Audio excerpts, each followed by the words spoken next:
என்னாச்சு?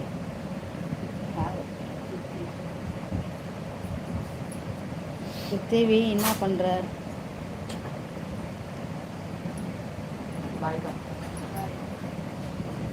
என்னடா அதுக்குள்ள வச்சு அதுக்குள்ள சொல்லுங்க. கொஞ்சம் தானே. போய் படிக்கிற போன் நோண்டிட்டு இருந்தா கண்டிப்பா அம்மா தான் வந்து நான் படிக்கலையா? ஒண்ணுமே படிக்கல. ஒரே கொஸ்டினே 3:30 மணி நேரம் எத்தனை மணிக்கு 6 மணிக்கு நம்ம 8 மணி வரையும் ஒரே கொஸ்டின் தான்.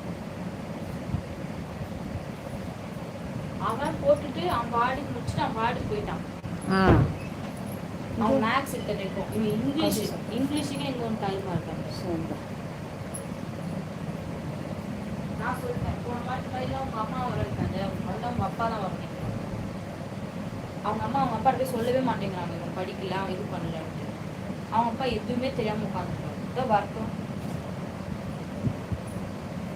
லெட்டர் ரைட்டிங் எழுதுல இவ்வளோ நேரம் 2 மணி நேரம் ஒரு லெட்டரை தெரியாது. இவனுக்கு இது போடணும், இதை ஆர்டர் பண்ணணும், எது போட ஒரு பேரை அதுக்கு அவ்வளோ நேரம் கேட்டா அந்த நோட்ல என்ன எழுதிருக்கேன்னு அவனுக்கே தெரியல. ஹேண்ட்ரைட்டிங் ஒழுங்கா தான் தானே தெரியும் அங்கே என்ன எழுதிருக்கேன்னு. லெட்டர் ரைட்டிங்ல என்ன நோட்டை பார்த்து படிக்கிறது? எல்லாம் மைண்டு தானே. இந்த வரைக்கும் லெட்டர் எழுத தெரியாது, உங்களுக்கு இது வேணும் அதுக்கு லீவ் அப்படின்னு போட தெரியாது, அது போட தெரியாது. எவ்வளோ நேரம் கற்றுறது முடியல.